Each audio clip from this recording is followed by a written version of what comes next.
കിരണിന്റെയും കല്യാണിയുടെയും ഇന്നത്തെ നല്ലൊരു വിശേഷം കേട്ടാലോ? അങ്ങനെ ഇന്നത്തെ വിശേഷത്തില് തന്റെ അമ്മയുടെ മൃതശരീരത്തിനരിയിലിരുന്ന് കല്യാണി കരഞ്ഞ് അവശതയാവണം. അതേപോലെ തന്നെയായിരുന്നു പ്രകാശനും വല്ലാത്തൊരു വിഷമമായിരുന്നു. പ്രകാശനാണെങ്കിൽ സമനില തെറ്റിയ പോലെ ഇരിക്കുന്നത്. എന്ത് ചെയ്യണം ഏത് ചെയ്യണം എന്ന് അറിയത്തില്ലാത്തൊരവസ്ഥ. ഈ സമയം ജയിലിൽ വിക്രവും മനോഹറും കൂടെ സംസാരിക്കണം. വിക്രത്തോട് മനോഹർ പറഞ്ഞു, എടാ ആ കിരണിന്റെ പെങ്ങളെ കല്യാണം കഴിച്ച സമയത്ത് നിനക്ക് അവളോടൊപ്പം നിന്നാ പോരായിരുന്നോ? അങ്ങനെ ആയിരുന്നെങ്കിൽ നിനക്ക് സന്തോഷമായിട്ട് ഇപ്പൊ ജീവിക്കായിരുന്നല്ലോ. ഈ ജയിലിൽ വന്ന് കിടക്കേണ്ട കാര്യം ഉണ്ടായിരുന്നോ? പിന്നെ അവളോടൊപ്പമുള്ള ജീവിതം പറയാതിരിക്കുന്ന ഭേദം. അല്ലടാ, ഞാനൊരു കാര്യം ചോദിച്ചോട്ടെ, നിന്റെ പെങ്ങളെയാണല്ലോ കിരൺ കല്യാണം കഴിച്ചിരിക്കുന്നത്. എന്നിട്ടെങ്കിലും നിനക്ക് അവനോടൊപ്പം നിൽക്കുമായിരുന്നെങ്കിൽ ഇപ്പൊ ഈ അവസ്ഥ ഉണ്ടാകുമായിരുന്നോ? ഇതേ മനോഹരേട്ടാ, മര്യാദയ്ക്കിരിക്കണം. ഇമാതിരിയുള്ള കാര്യങ്ങളൊന്നും എന്നോട് പറയണ്ട. എനിക്കിഷ്ടമില്ലാത്ത കാര്യങ്ങളാ. ഞാൻ ഒട്ടും ആഗ്രഹിക്കുന്നതല്ല. എനിക്ക് അവരെ കണ്ണെടുത്താൽ കാണത്തില്ല. അപ്പോഴേക്കുമാണ് വാർഡൻ അങ്ങോട്ട് വരുന്നത്. വാർഡൻ വന്നിട്ട് പറഞ്ഞു, എടാ നിനക്കൊരു ദുഃഖവാർത്തയുണ്ട്, നീ പെട്ടെന്ന് റെഡിയാവുക, നമുക്ക് ഒന്ന് പുറത്തു പോകണമെന്ന് പറയണം. എന്താ സാറേ, എന്താ കാര്യം? ഒരു മരണവാർത്തയുണ്ട്. മരണവാർത്തയോ? ആരാ? എൻ്റെ അമ്മൂമ്മയാണോ മരിച്ചേ, അതോ എൻ്റെ അച്ഛനാണോ മരിച്ചേ? അല്ല, എൻ്റെ അമ്മൂമ്മയ്ക്ക് പ്രായം അധികം ആയതാണേ, അപ്പം അങ്ങോട്ട് മുകളിലേക്ക് വിളിച്ചോന്ന് അറിയത്തില്ല. പിന്നെ എൻ്റെ അച്ഛൻ്റെ കാര്യം, എൻ്റെ അച്ഛനെ നെഞ്ചി നിലച്ചു പോയാ സാറേ, ഭയങ്കര സന്തോഷമാണ്. അപ്പോഴേക്കും വാർഡൻ പറഞ്ഞു, അതൊന്നും അല്ലടാ, നിന്റെ അമ്മയാ മരിച്ചു പോയത്. എൻ്റെ അമ്മയാ? സന്തോഷം കൊണ്ട് എനിക്ക് നിൽക്കാൻ പറ്റുന്നില്ല സാറേ എന്ന് പറയാം. നീ എന്താണ് പറഞ്ഞേ? നിന്റെ അമ്മ മരിച്ചെന്ന് പറഞ്ഞപ്പോൾ എനിക്ക് സന്തോഷമോ? എൻ്റെ സാറേ, അവര് മരിച്ചു പോയാൽ എനിക്ക് സന്തോഷം മാത്രമേ ഉള്ളൂ. എനിക്കെതിരെ കോടതിയിലെ മൊഴി പറഞ്ഞവരാ അവര്. അപ്പൊ അവര് മരിച്ചാൽ എനിക്ക് എന്താ കുഴപ്പമിരിക്കുന്നത്? ഷേടാ, നിന്നെ ഉണ്ടല്ലോ ഞാൻ എന്നും പറഞ്ഞോണ്ട് പോലീസുകാരനെ അവനെ എടുത്തിട്ട് ഇടിക്കുവാണ്. അവസാനം അവന്റെ വായക്കൂടെയൊക്കെ ചോര വന്നു. എടാ, നീയൊക്കെ ഒരു മനുഷ്യനാണോ എന്ന് ചോദിക്കണം. അപ്പോഴേക്കും അവൻ പറഞ്ഞു, എൻ്റെ സാറേ, അതെ, കുഞ്ഞുനാളിലെ എന്നോട് അവർക്ക് വലിയ താല്പര്യമൊന്നും ഇല്ലായിരുന്നു. എൻ്റെ പെങ്ങന്മാരായിരുന്നു ഇഷ്ടം. ഒടുവിൽ അവരോടൊപ്പം അവരങ്ങോട്ടേക്ക് പോയി നല്ല സുഖമായിട്ട് ജീവിക്കുകയും ചെയ്തു. എൻ്റെ അച്ഛനെ എന്നെയൊക്കെ ഉപേക്ഷിച്ചിട്ട്. എന്നിട്ട് ഇപ്പം അവര് മരിച്ചെന്ന് അറിയുമ്പോൾ ഞാൻ കരയണോ? അതിൻ്റെ ആവശ്യമൊന്നുമില്ല സാറേ.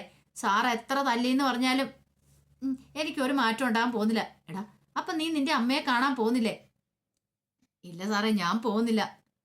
എടാ, ശരിക്കും പറഞ്ഞുണ്ടല്ലോ, നിനക്കൊക്കെ ചെറുതിലെ ചോറ് വാരി തന്ന സമയത്ത് അവരതിനകത്ത് കുറച്ച് വിഷം കൂടെ കലക്കി തരണ്ടായിരുന്നു. നിന്നെപ്പോലുള്ള അവന്മാരൊന്നും ഭൂമി ജീവിച്ചിരിക്കാനുള്ള അർഹതയില്ല. പണ്ടേ പരലോകത്തേക്ക് പോണ്ട. ആ അമ്മ അങ്ങനെ ചെയ്യാതിരുന്ന അവരുടെ തെറ്റ്. അതും പറഞ്ഞിട്ട് വാർഡൻ അങ്ങോട്ടേക്ക് പോയി. അപ്പോഴേക്കും മനോഹർ ചോദിച്ചു, നീ എന്താടാ പറയണേ? നീ പോകുന്നില്ലെന്നോ? ഞാൻ പോകുന്നില്ല. ഒന്നുമില്ലേലും നിന്റെ പെറ്റമ്മയല്ലേടാ. ദേ ഏട്ടാ, ഒരു കാര്യം ഞാൻ പറഞ്ഞേക്കാം, എന്നെ കൂടുതൽ ഉപദേശിക്കണ്ട. അവരെനിക്ക് കണ്ണെടുത്താൽ കാണത്തില്ലാത്ത അവര് ചെയ്ത ചതി എനിക്ക് പൊറുക്കാൻ പറ്റില്ല. അല്ല, ഞാനൊരു കാര്യം ചോദിച്ചോട്ടെ, ഒന്നുമില്ലേ നിനക്ക് ജന്മം തന്നല്ലേ? ജന്മം തന്നാന്ന് പോലും എന്നെ വളർത്തിയതേ എൻ്റെ അമ്മൂമ്മ എൻ്റെ അച്ഛനും കൂടെയാ. അവരൊന്നും അല്ല എന്നെ വളർത്തിയത്. എടാ, എന്നിട്ട് നിന്റെ അമ്മൂമ്മ അച്ഛനും ഒക്കെ നന്നായല്ലോ, നീ എന്താണ് നന്നാവാത്തെ? അപ്പോഴേക്കും വിക്രത്തിന് ദേഷ്യം വന്നു. വിക്രം ദേഷ്യപ്പെട്ട് അങ്ങോട്ടേക്ക് പോയി. മനോഹറിന് മനസ്സിലായി താൻ പറഞ്ഞൊന്നും അവന് ഇഷ്ടപ്പെട്ടിട്ടില്ല എന്നുള്ള കാര്യം. അതേസമയം വല്ലാത്ത വിഷമത്തില സരയു ഇരിക്കുന്നത്. സരുവിൻ്റെ അടുത്തേക്ക് താര വന്നിട്ട് ചോദിച്ചു, അല്ല മോളെ, നമുക്ക് പോകണ്ടേന്ന് ചോദിക്കാം. വേണ്ടമ്മേ, ഞാൻ വരുന്നില്ല, എനിക്ക് പറ്റില്ല ആ കാഴ്ച കാണാനായിട്ട്. കാരണം എനിക്ക് സങ്കടം വരും. എങ്ങനെയാ കാഴ്ച ഞാൻ കാണുന്നേ? ഞാൻ ഒത്തിരി ദ്രോഹിച്ചിട്ടുണ്ട് അവരെ. പക്ഷെ എനിക്കിപ്പോൾ അവരെ ഭയങ്കര ഇഷ്ടമായിരുന്നു. കല്യാണിൻ്റെ അവരുടെ എല്ലാവരും കരച്ചിൽ കാണാനും പറ്റില്ല. ഞാൻ ഒരിക്കലും ആഗ്രഹിച്ച കാര്യമല്ല ഇത്. ഞാൻ ആഗ്രഹിച്ച ആ മനോഹരനെ പോലുള്ളവൻ മരിച്ചു കിടക്കണമെന്നാ. പക്ഷേ എങ്കിൽ അവൻ മരിച്ചില്ല. അവനായിരുന്നു എൻ്റെ ഏറ്റവും വലിയ ശത്രു. പിന്നെ ഈ ഗംഗാപ്രസാദ് എന്ന് പറയുന്നവനെ തീർത്ത് കളയേണ്ടതായിരുന്നു കിരണ്. അത് തീർത്ത് കളയാത്ത അവരുടെ കുഴപ്പം. ശരിക്കും പറഞ്ഞാൽ ഈ കിരണും ചന്ദ്രസേന അങ്കളൊക്കെ ചേർന്ന് പണ്ടേ അവൻ്റെ കാര്യത്തിൽ ഒരു തീരുമാനം ആക്കേണ്ടതായിരുന്നു ഈ ഗംഗാപ്രസാദിൻ്റെ കാര്യത്തിൽ. അവരത് ചെയ്യാത്തതുകൊണ്ടാണ് ഇപ്പം ഇങ്ങനെയൊക്കെ സംഭവിച്ചത്. അമ്മ പോയിട്ട് വാ, എനിക്ക് വരാൻ പറ്റില്ല, എനിക്ക് പറ്റില്ല അവരെ കാണാനായിട്ട് എന്ന് സരയു കരഞ്ഞുകൊണ്ട് പറയുകയാണ്. അതേസമയം ടി വിക്കകത്ത് ന്യൂസ് ചാനലിൽ വെച്ച് ന്യൂസ് കണ്ടുകൊണ്ടിരിക്കുകയാണ് ഗംഗാപ്രസാദ് സ്റ്റെഫി. അപ്പം ന്യൂസിനകത്ത് കൃത്യമായിട്ട് പറയുന്നുണ്ട് ഗംഗാപ്രസാദിനെ കുറിച്ച്. പോലീസിന്റെ വീഴ്ചയാണ്. പോലീസ് ചെന്നൈ വിറപ്പിച്ച് ഇത്രയും വലിയൊരു ഗുണ്ടയെ കാര്യമായിട്ട് ഗവനിച്ചില്ല. അതാണ് അയാൾ ജയിലിൽ ചാടിപ്പോയത്. ജയിലിൽ ചാടിപ്പോയത് മാത്രമല്ല, അയാൾക്ക് ഇനി പോലീസ് സപ്പോർട്ട് ഉണ്ടോ എന്ന് പറയാനും പറ്റില്ല.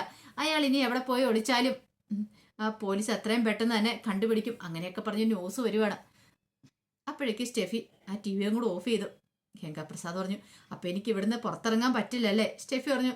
ഈ ഒരു കണ്ടീഷനിൽ നിനക്ക് ഇറങ്ങാനായിട്ട് ബുദ്ധിമുട്ടായിരിക്കും.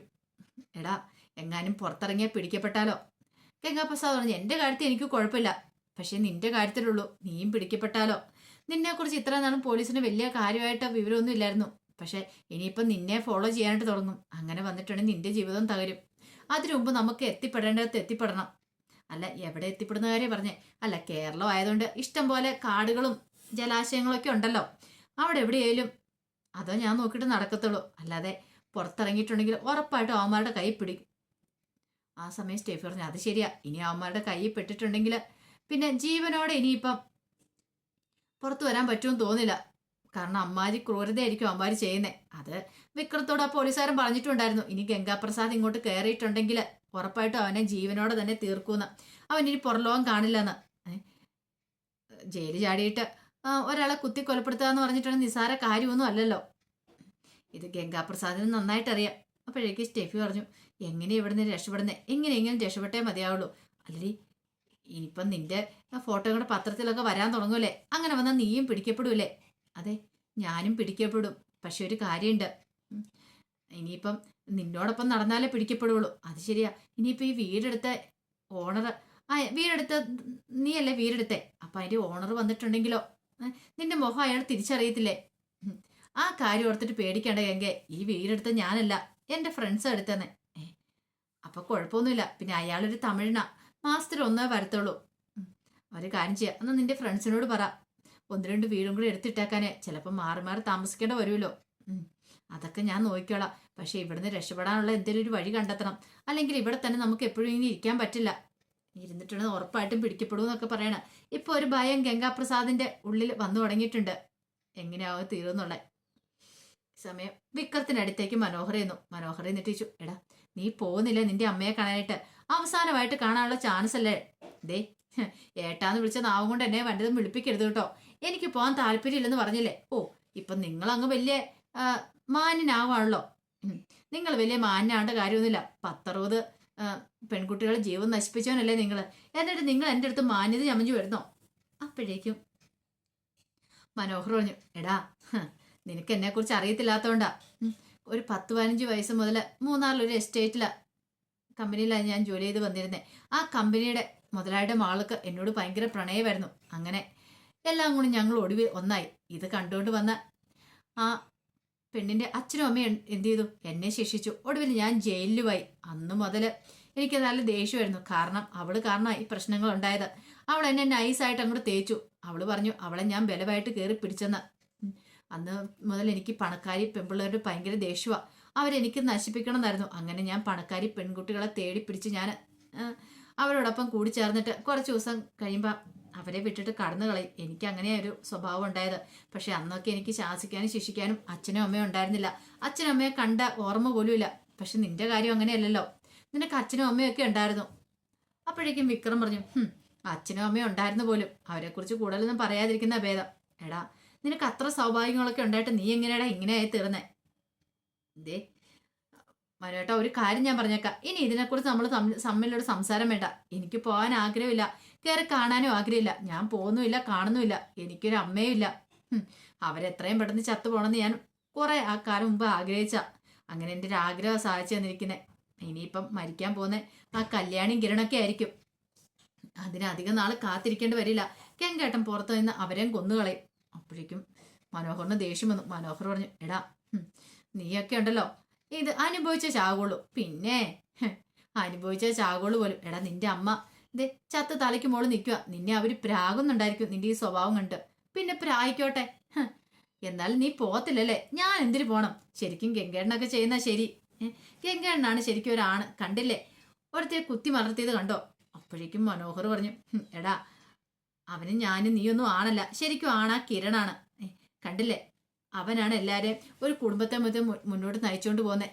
ആർക്കും ഒരു വീഴ്ച ഉണ്ടാവാതെ അവനെയാണ് നമ്മൾ കണ്ടുപിടിക്കേണ്ടത്. അതും പറഞ്ഞിട്ട് മനോഹർ അങ്ങോട്ടേക്ക് പോയി. ആ സമയം മരണ വീട്ടിൽ ഭയങ്കര സങ്കടത്തിൽ കിരണിൻ്റെ അടുത്തേക്ക് ചന്ദ്രസേനും ബൈജുവും കൂടെ വന്നു. കിരൺ പറഞ്ഞു. എനിക്ക് എന്ത് ചെയ്യണമെന്ന് അറിയില്ല അച്ഛാ. അന്ന് ഞാൻ ആ ഗംഗാപ്രസാദിനെ തീർത്ത് കളയണ ഈ പ്രശ്നങ്ങൾ ഉണ്ടാവില്ലായിരുന്നു. ചന്ദ്രസേനൻ പറഞ്ഞു. ഞാനല്ലേ മോനെ കാരണം, ഞാൻ കാരണമല്ലേ ഈ പ്രശ്നങ്ങളൊക്കെ ഉണ്ടായത്. നീ അത് വന്ന് പറഞ്ഞു കഴിഞ്ഞപ്പം ഞാൻ അതിന് സമ്മതിക്കുമായിരുന്നെങ്കിലോ ഈ കുഴപ്പങ്ങളും വല്ലതും ഉണ്ടാവുമായിരുന്നോ? ബൈജു പറഞ്ഞു, കല്യാണി ഇനി ജീവിതത്തിലേക്ക് തിരികെ വരണമെങ്കിൽ കുറേ സമയം പിടിക്കും. കല്യാണിൻ്റെ ഇപ്പോഴത്തെ അവസ്ഥ കണ്ട് സഹിക്കാൻ പറ്റുന്നില്ല. അപ്പോഴേക്കും രതീഷ് വന്നിട്ട് പറഞ്ഞു, അത് ശരിയാ, നമ്മളിത് മുൻപേ കാണേണ്ട കാര്യമായിരുന്നു. ഇത്രയൊക്കെ പ്രശ്നങ്ങളുണ്ടായ സമയത്ത് നമ്മൾ അവിടെ ചെല്ലേണ്ടതായിരുന്നു. നമ്മളവിടെ കാവല് വേണമായിരുന്നു. ഗംഗാപ്രസാദ് ജയിലിൽ അറിഞ്ഞപ്പോൾ തന്നെ നമ്മളവിടെ കാവല് നിൽക്കുമായിരുന്നെങ്കിൽ ഇപ്പം അമ്മയ്ക്ക് ഇങ്ങനെ സംഭവിക്കില്ലായിരുന്നു. ചന്ദ്രസേനൻ പറഞ്ഞു, അതെ. കിരൺ പറഞ്ഞു, പക്ഷേ ഇത് ഞാൻ വെറുതെ വിടാൻ പോകുന്നില്ല. ഞാൻ എന്നെ തീർത്ത് കളയുള്ളൂ. അവനെ ഞാൻ പച്ചയ്ക്ക് കത്തിക്കുള്ളൂ. ഇനി അവൻ ഏത് മാളത്തിൽ പോയി വിളിച്ചാലും ഞാൻ പൊക്കു വച്ചാ. ചന്ദ്രസേനൻ പറഞ്ഞു, നിന്റെ കൂടെ ഞാനും ഉണ്ടറ മോനെ. മുമ്പൊക്കെ ഞാൻ വേണ്ടാന്ന് പറഞ്ഞു, പക്ഷെ ഇനി അങ്ങനെയല്ല. കിരൺ പറഞ്ഞു, എൻ്റെ അമ്മയെ അവൻ തീർത്ത് കളഞ്ഞിരിക്കുന്നത്. അപ്പം എനിക്ക് അതിന് പ്രതികാരം ചെയ്തേ മതിയാവുള്ളൂ. ചന്ദ്രസേനൻ പറഞ്ഞു, ശരിയാ, രൂപയ്ക്ക് പോലും താങ്ങാൻ പറ്റിയിട്ടില്ല. രൂപ പോലും കരഞ്ഞ് തളർന്ന് ബോധം കിട്ടുപോയതാ. പിന്നെ അവൾക്ക് കാണണമെന്ന് പറഞ്ഞ് നിർബന്ധം പിടിക്കുന്നുണ്ട്. ഇപ്പൊ ബോധം വീണ് കഴിഞ്ഞപ്പോൾ ഞാൻ അവളെ പോയി കൂട്ടിക്കൊണ്ട് വരാം. അതും പറഞ്ഞ് ചന്ദ്രസേനൻ അങ്ങോട്ടേക്ക് പോയി. അപ്പോഴേക്കും രതീഷ് പറഞ്ഞു, കിരൺ സാറേ, എന്ത് വേണമെന്ന് വെച്ചാൽ പറഞ്ഞാൽ മതി, ഞാനും കൂടെ ഉണ്ടാവും. അവനെ തീർക്കണമെങ്കിൽ നമുക്ക് തീർത്തേക്കാം എന്ന് പറയാണ്.